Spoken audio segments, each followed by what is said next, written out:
UI animation is not only a visual garnish, but a skill that can tell better stories and create aesthetically pleasing user experiences.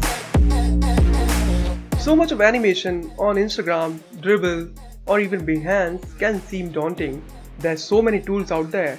I'm going to teach you how to find that perfect tool, how to think motion in UI, and how to create that working prototype that can impress your clients or stakeholders. Remember that the need to master motion in UI is much more than ever before. Mastering motion is like mastering that design spell that will set you apart from other designers out there. You can create websites and mobile apps with fluid animations in few hours. That's almost magical. Motion is absolutely nothing to be afraid of. Design without motion is like life without physics. Seamless transitions can create a static user interface into a delightful user experience.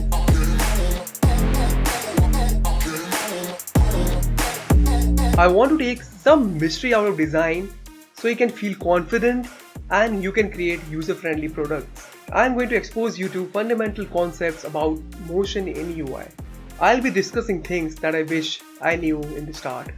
The heart of this masterclass is sharing the technical process behind motion. Taking creative risks is what design is all about. By sharing what I know, I hope that it will inspire you to create and express through design and animation. Stay curious, take risks, and beautiful things will happen. I'm Aashish Kumar, and this is my first ever online design masterclass.